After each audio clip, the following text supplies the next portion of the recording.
Ela aprendeu a baixar os olhos antes mesmo de aprender a levantar a própria voz. Ninguém naquela casa chamava Helena pelo nome completo. Para todos, ela era apenas a moça da cozinha, a escrava de pele clara demais para o sol, de beleza silenciosa demais para o cativeiro. Seus cabelos escuros eram sempre presos, suas mãos delicadas escondidas sob tarefas duras, e seus olhos, profundos e atentos, evitavam encarar diretamente o homem que todos chamavam de Barão Estevão de Aramont. O que ninguém sabia era que ele era seu pai. Helena também não sabia. Cresceu acreditando que sua mãe havia morrido cedo e que o mundo era assim. Alguns nasciam para mandar, outros para obedecer.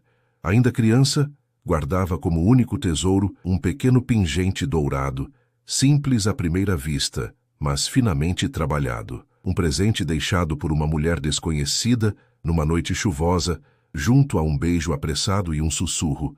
Nunca o perca. Helena, mais rápido com esse chá, ordenou o barão sem sequer olhar para ela. Sim, senhor, respondeu com a voz baixa, como sempre.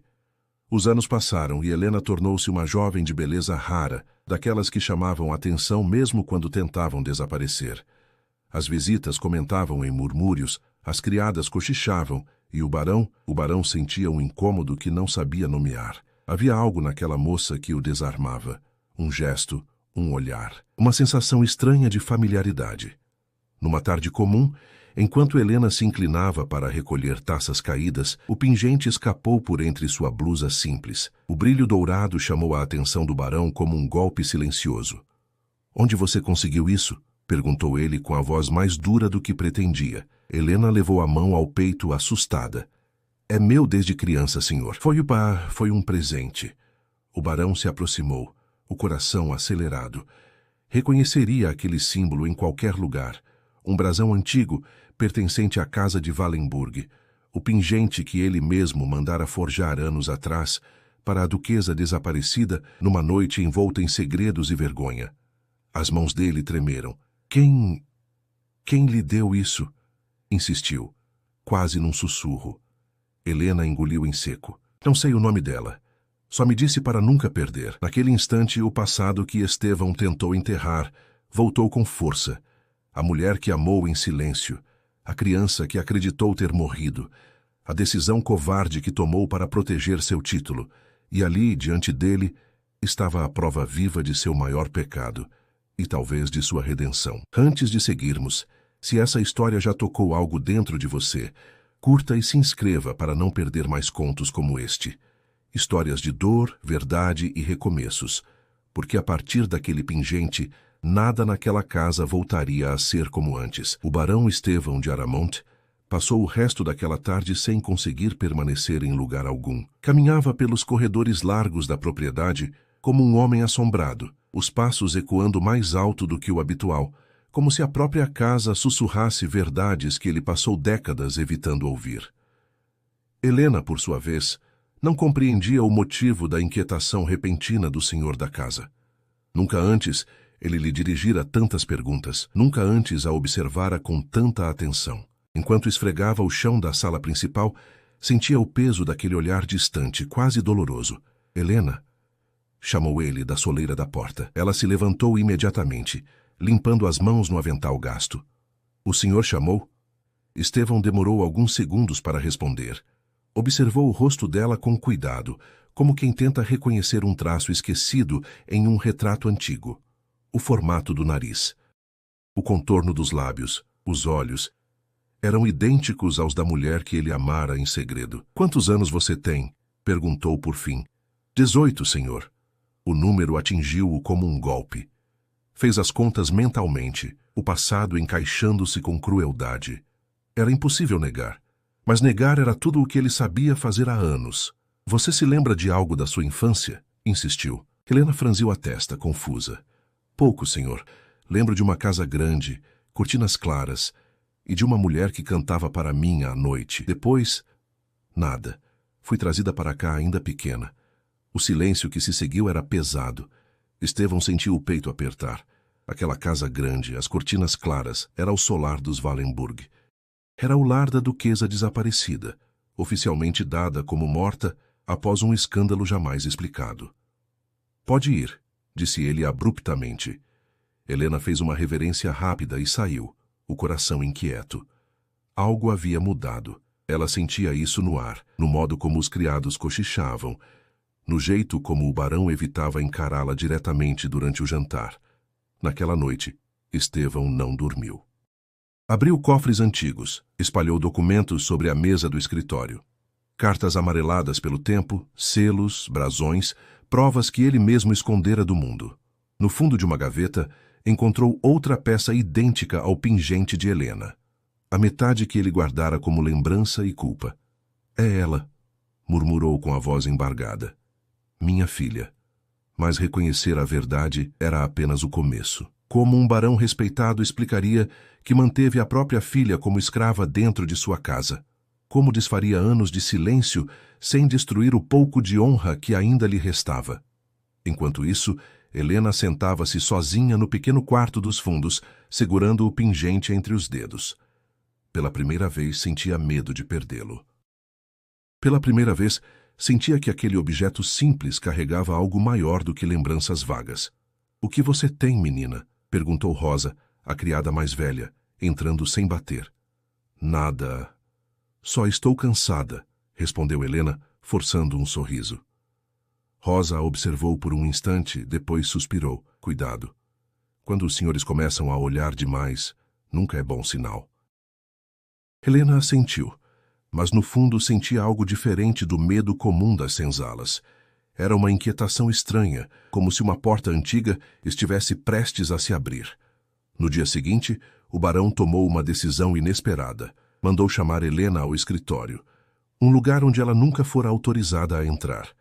"Entre", disse ele quando ela hesitou à porta. Helena avançou devagar, os olhos percorrendo a sala cheia de livros, mapas e quadros antigos. Sentiu-se pequena ali. "Sente-se", ordenou ele, apontando para a cadeira à frente da mesa. Ela obedeceu, o coração acelerado. "Quero que me conte tudo o que sabe sobre esse pingente", pediu com a voz mais baixa, quase humana. Helena respirou fundo. "Não sei muito, senhor. Só sei que pertenceu à mulher que me criou por pouco tempo.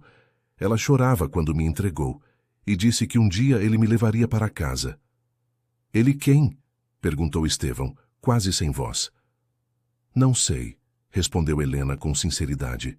"Mas, às vezes, quando o senhor me olha, sinto como se estivesse tentando lembrar de algo."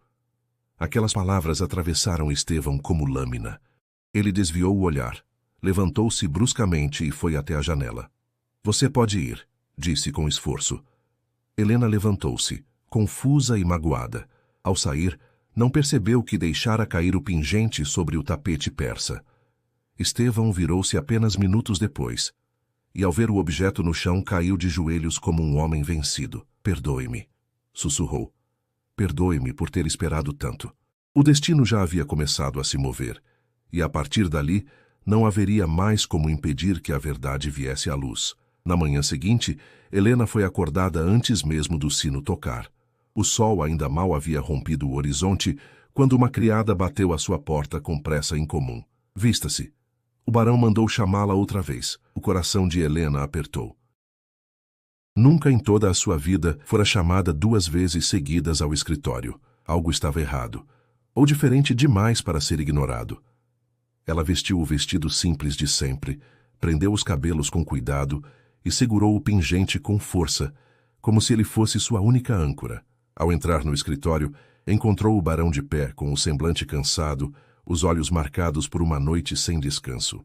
Sobre a mesa estavam espalhados papéis antigos, selos, cartas, e um objeto que fez o sangue de Helena gelar.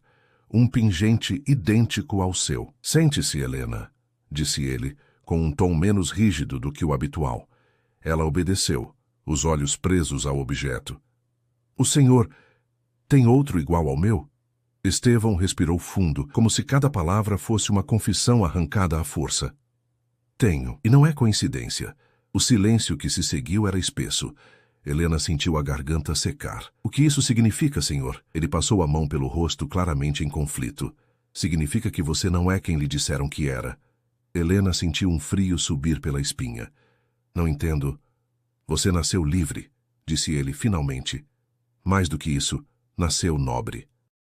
As palavras pareciam irreais, como se tivessem sido ditas em outro idioma.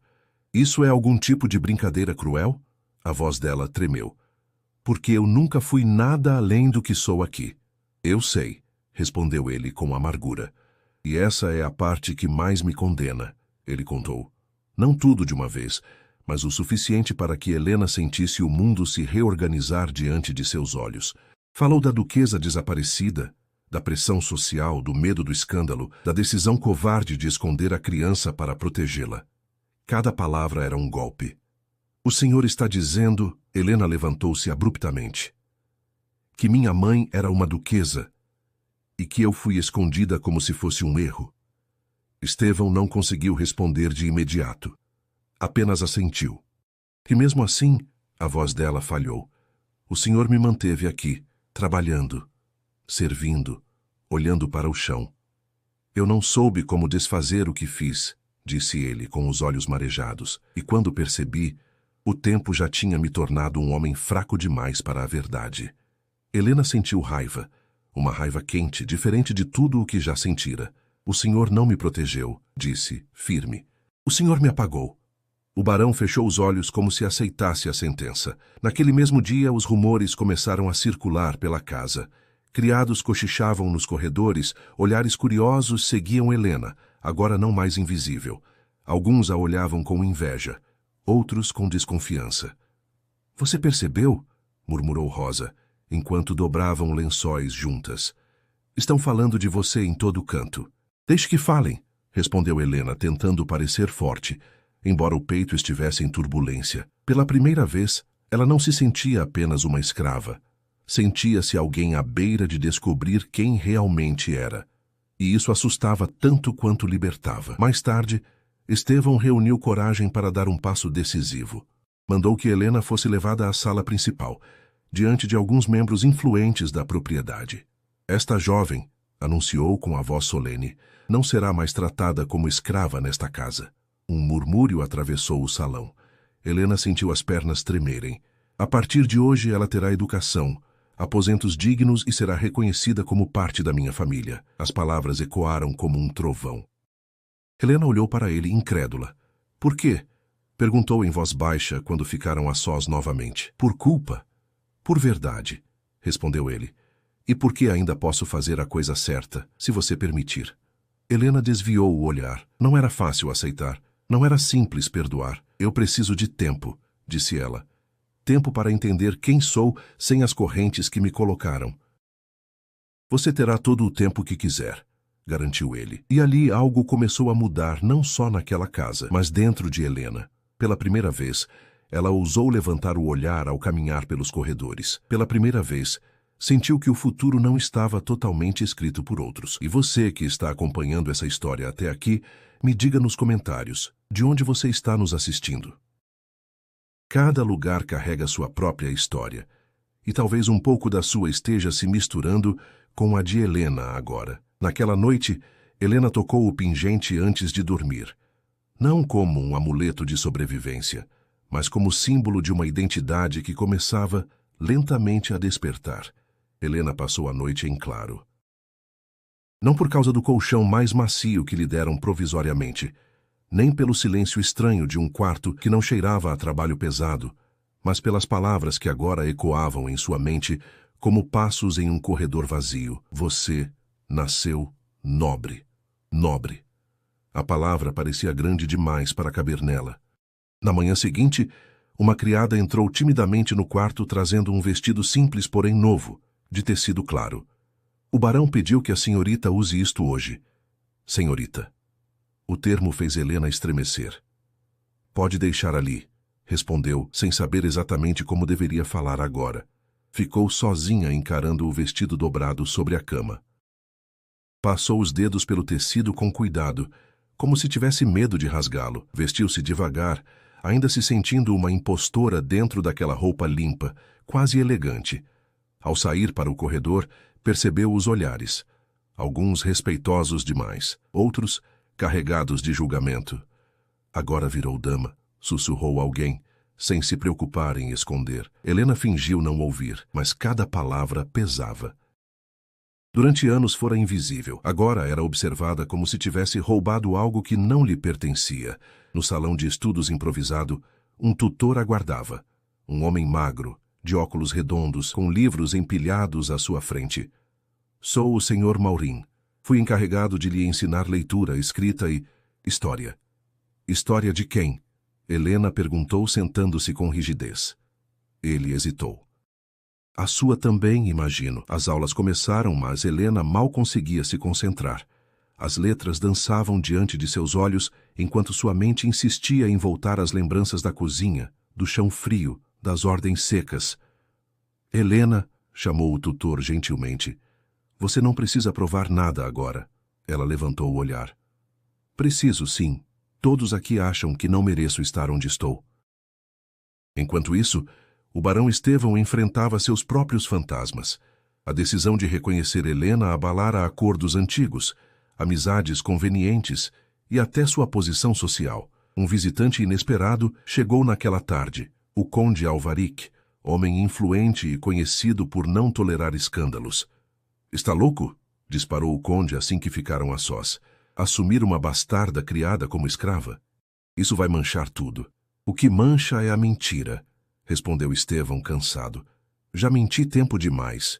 E se ela exigir mais? Título? Herança? Estevão não respondeu, porque no fundo sabia que Helena tinha direito a tudo isso, mesmo que não quisesse nada. No jardim, Helena tentava aprender a caminhar sem abaixar os ombros. Rosa aproximou-se, hesitante. Nunca pensei que veria isso, disse a criada mais velha. Você andando aqui como se pertencesse. Eu não sei se pertenço, confessou Helena. Só sei que cansei de ser escondida. Rosa sorriu com tristeza. Às vezes, menina, pertencer não é sobre o lugar, é sobre parar de pedir desculpas por existir. As palavras ficaram com Helena. Dias se passaram, e com eles vieram novos desafios. Aprendeu a segurar talheres corretamente, a sentar-se ereta, a responder sem medo. Mas também aprendeu algo mais duro, a rejeição silenciosa da alta sociedade local. Convites não chegavam, sorrisos eram frios, comentários eram cortantes. Ela pode usar vestido bonito, cochichavam, mas nunca deixará de ser o que foi. Numa noite chuvosa, Helena confrontou o barão no escritório. O senhor se arrepende? Perguntou sem rodeios. Ele levantou os olhos, surpreso. De quê? De ter me tirado da cozinha, de ter dito a verdade. Estevão levantou-se lentamente. Arrependo-me apenas de não ter feito isso antes. Helena respirou fundo, sentindo algo se quebrar dentro de si. Eu não quero títulos, disse. Não quero nada que venha da sua culpa. Só quero a chance de escolher meu próprio caminho. Ele assentiu. E você terá, mesmo que esse caminho seja longe de mim. Naquela noite, Helena voltou a segurar o pingente, pela primeira vez, não como símbolo de dor, mas como lembrança de que sua história não começara no cativeiro. E também não precisava terminar ali. Ela ainda não era duquesa, ainda não era filha aos olhos do mundo. Mas já não era apenas escrava. E essa pequena mudança era o início de algo muito maior. A mudança de Helena já não podia mais ser contida dentro das paredes da propriedade. A verdade, uma vez revelada, começou a andar sozinha, passando de boca em boca, deformada por opiniões, invejas e medos antigos. O nome dela, antes ignorado, agora era sussurrado nos salões da pequena cidade como um erro que ganhara pernas. Helena sentia isso em cada saída ao jardim, em cada visita à capela, em cada olhar que demorava um segundo a mais do que o necessário. Não havia insultos diretos, mas havia distância. E a distância doía mais do que as palavras.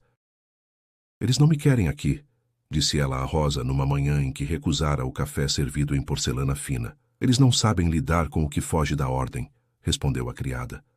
Nunca souberam, mas a ordem sempre teve um preço e Helena estava aprendendo isso da forma mais dura. Mesmo longe da cozinha e dos trabalhos forçados, ainda carregava marcas invisíveis.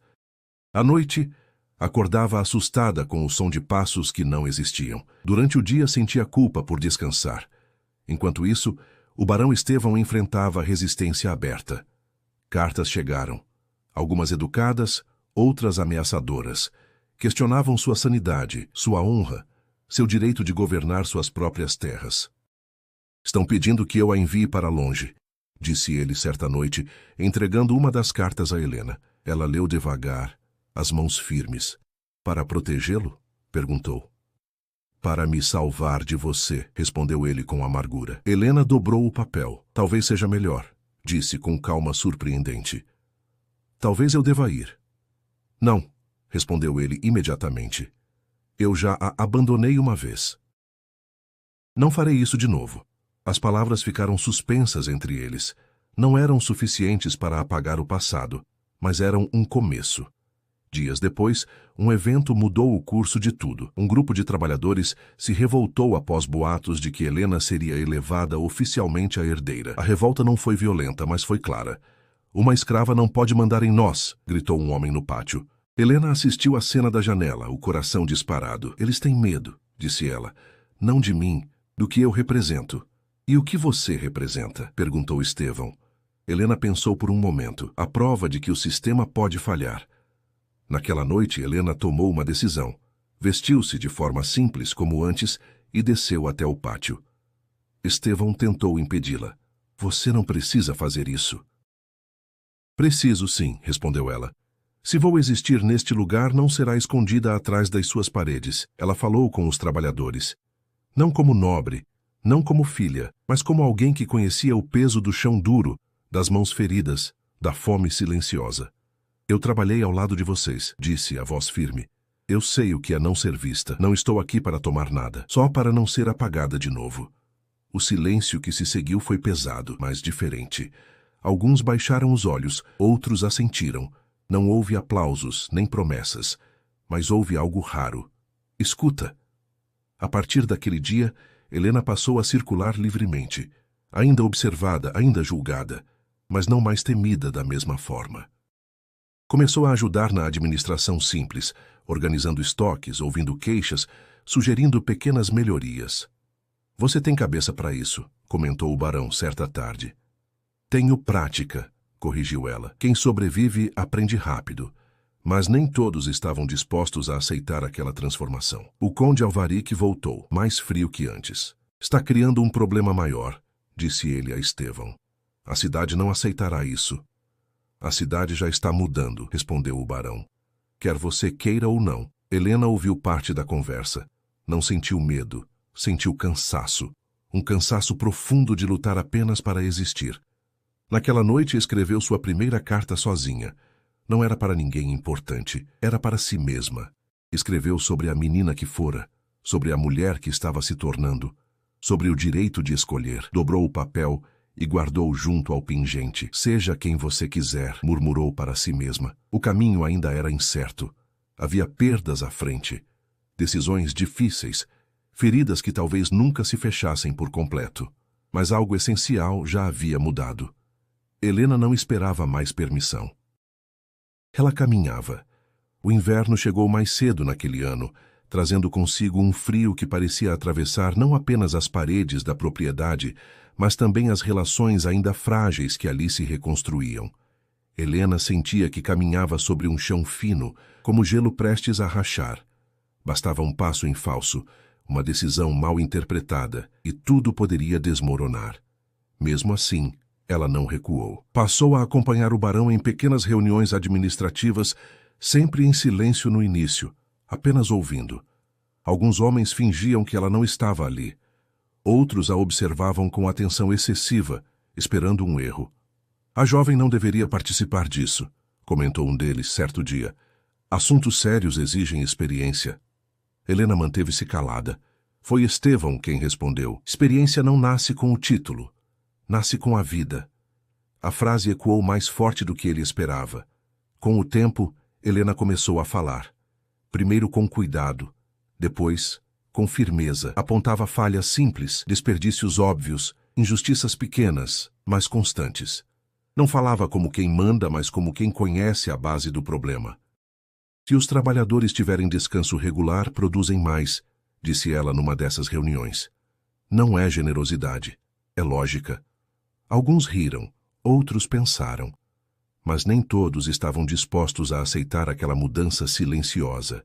A oposição crescia nos bastidores. Boatos ganhavam novas formas. Diziam que Helena manipulava o barão, que buscava poder, que era ingrata por não se contentar com a bondade que recebera. Você está pagando um preço alto, disse Rosa, ao vê-la chorar sozinha numa noite. Sempre paguei, respondeu Helena.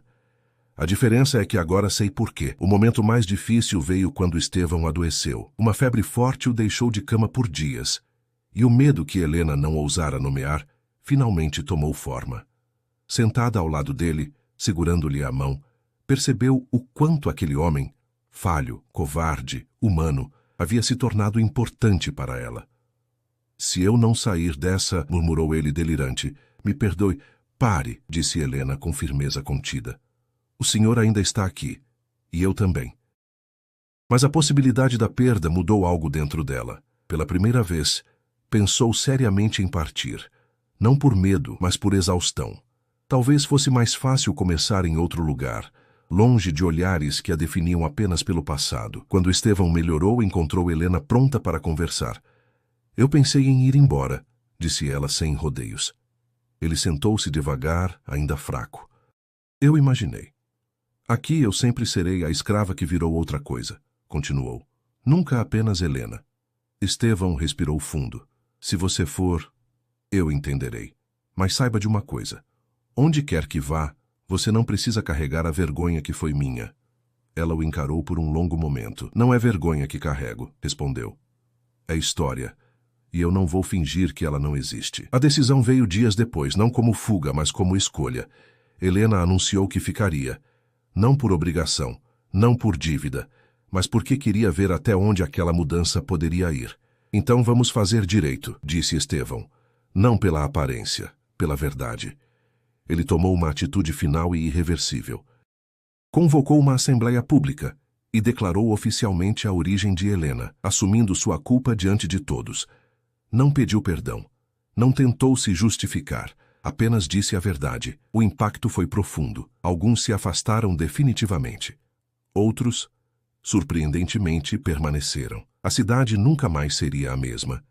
E Helena sabia que também não seria. Naquela noite, pai e filha sentaram-se juntos em silêncio, algo que ainda era raro. Você me odeia? Perguntou ele, enfim.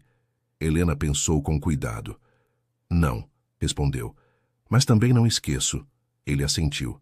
É justo. O pingente repousava sobre a mesa entre eles, iluminado pela luz fraca da lamparina. Já não era apenas um símbolo de origem. Era prova de sobrevivência. Helena tocou-o uma última vez naquela noite e percebeu algo simples e poderoso. O passado não podia ser mudado, mas o futuro, finalmente, estava em suas mãos, e nada mais poderia desfazer isso. O tempo começou a agir como um aliado silencioso. Não resolveu tudo, não apagou feridas, mas suavizou arestas. A presença de Helena já não causava o mesmo incômodo nos corredores da propriedade. O choque inicial deu lugar a um tipo cauteloso de aceitação. Não plena, não justa ainda, mas possível. Ela passou a administrar pequenas decisões do cotidiano, distribuição de mantimentos, organização dos turnos, escuta direta dos trabalhadores. Não fazia discursos grandiosos, fazia perguntas e isso mudava tudo. Nunca ninguém perguntou o que a gente precisava, disse um dos homens certa tarde. Às vezes a resposta está mais perto do que imaginam, respondeu Helena. Aos poucos deixaram de vê-la apenas como a escrava que mudou de lugar. Começaram a vê-la como alguém que entendia ambos os lados da linha que separava mando e obediência. Essa ponte, construída com cuidado, começou a sustentar algo novo, mas dentro dela, a transformação mais difícil ainda acontecia em silêncio. Aprender a aceitar o pai que nunca teve. Estevão não exigia proximidade, não forçava gestos, limitava-se a estar presente. A mesa oferecia-lhe o lugar ao seu lado, mas aceitava quando ela preferia sentar-se mais distante. O respeito mútuo nasceu ali, não do sangue, mas da escolha diária de não repetir o erro. Você se tornou alguém que eu admiro, disse ele certa noite, com a voz baixa. Helena ergueu os olhos, surpresa. Admiração não apaga o passado, respondeu. Não, concordou ele, mas impede que ele se repita. O inverno cedeu lugar à primavera, e com ela vieram visitas inesperadas. Entre elas um homem que mudaria discretamente o rumo da história. O barão Lucien de Morveau, proprietário de terras vizinhas. Não era jovem, nem arrogante. Carregava nos olhos uma curiosidade respeitosa, algo raro.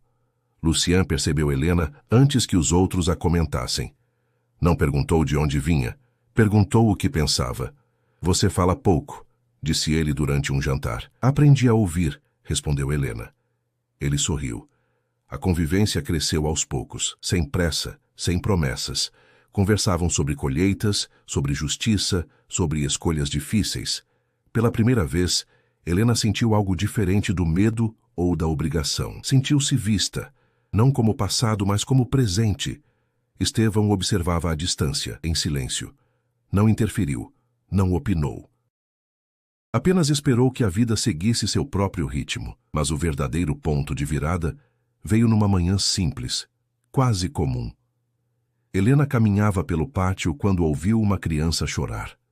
Era filha de uma trabalhadora recém-chegada, assustada com o ambiente novo. Helena se abaixou, falou com calma, ofereceu água. A mãe observava, emocionada. Nunca pensei que alguém como você faria isso, disse ela. Helena sorriu com suavidade. Alguém como eu? Sou feita de muitas partes. Naquele instante, compreendeu algo essencial. Não precisava escolher entre quem fora e quem estava se tornando. Podia ser ambas. Poucos dias depois, Estevão a chamou ao escritório. Quero que venha morar comigo na casa da colina, disse ele com cuidado. Não como obrigação, mas como família. Helena ficou em silêncio por um longo tempo. Não para me esconder, acrescentou ele. Para viver. Ela sentiu o peso daquela oferta. Não era fuga, não era imposição. Era um convite tardio, mas sincero. Eu aceito, respondeu por fim. Mas com uma condição. Qual? Que eu nunca mais seja tratada como alguém que deve gratidão por existir. Estevão assentiu, emocionado. Prometo, a mudança foi discreta, sem festas, sem anúncios. Helena levou poucas coisas, roupas simples, livros, o pingente. Ao atravessar o portão da antiga propriedade, não sentiu dor. Sentiu fechamento. Na nova casa, os dias eram mais leves. Conversas longas, silêncios confortáveis. Lucien passou a visitá-la com frequência, sempre respeitoso, sempre atento. Você não precisa provar nada, disse ele certa tarde. Quem sobreviveu como você já venceu. Helena sorriu, sentindo algo aquecer o peito. O passado ainda existia, as cicatrizes também, mas já não comandavam sua vida. Ela não era mais escrava. Não era apenas filha. Não precisava ser duquesa. Era Helena, inteira, livre. E pela primeira vez, o futuro não parecia um lugar distante, mas um caminho possível, construído passo a passo, sem correntes. Você que ficou até aqui, que caminhou junto com Helena por cada silêncio, cada dor escondida e cada pequena vitória, se essa história tocou você de alguma forma, curta e se inscreva no canal. Histórias assim só existem porque há quem esteja disposto a senti-las. A casa da colina não era grandiosa como os antigos solares nobres, mas tinha algo que Helena nunca tivera: paz. As janelas abertas deixavam o vento circular livremente. Os dias começavam sem ordens gritadas e as noites terminavam sem medo. Pela primeira vez, ela acordava sem a sensação de estar atrasada para a própria vida. Estevão respeitou o espaço dela. Não tentava compensar o passado com excessos, nem exigia proximidade como pagamento de um erro antigo. Cozinhavam juntos às vezes, conversavam sobre coisas simples, o clima, os campos, decisões pequenas. Era ali, na normalidade, que algo novo se construía. Eu não sei ser pai, confessou ele certa noite olhando o fogo da lareira. Então não seja, respondeu Helena com suavidade. Seja apenas honesto, já é mais do que eu tive. Ele assentiu com os olhos marejados. Lucien passou a fazer parte daquele cotidiano sem alarde. Não chegou como salvador, nem como promessa grandiosa. Chegou como presença constante. Caminhavam juntos pelos campos, conversavam longamente, riam de coisas simples. Ele nunca tocou no passado dela sem permissão. Nunca usou a palavra escrava. Você carrega força demais para caber em rótulos, disse ele certa vez. Helena sentiu algo diferente do que já sentira antes. Não era medo, não era dívida, era escolha. Com o tempo, a cidade também mudou. Não por discursos, mas por exemplos. Trabalhadores passaram a ser ouvidos. Crianças começaram a aprender a ler. Pequenas injustiças deixaram de ser tratadas como normais. Helena não virou símbolo, virou referência silenciosa. Certo dia, uma mulher mais velha a abordou no mercado. "Minha filha foi escrava como você", disse com a voz embargada. "Ver você assim me faz acreditar que ela também pode ter um futuro." Helena segurou a mão da mulher. "Ela já tem", respondeu. "Mesmo que ainda não saibam, o passado nunca desapareceu completamente. Ainda havia olhares tortos, memórias difíceis, noites em que o pingente pesava no peito. Mas agora ele não era corrente, era raiz." Meses depois, numa manhã clara, Lucien fez um pedido simples, sem joelhos no chão, sem plateia. "Eu gostaria de dividir a vida com você", disse, "sem apagar quem você foi, sem moldar quem você é." Helena pensou em tudo que perdera, em tudo que sobrevivera, e sorriu. "Então venha caminhar ao meu lado", respondeu. Não à frente, nem atrás. Eles se mudaram juntos para a casa da colina. Estevão continuou presente, não como dono do destino dela, mas como parte dele. Pela primeira vez, Helena sentiu que sua história não precisava ser explicada para ser válida. O pingente foi guardado numa pequena caixa de madeira, não por vergonha, mas por descanso.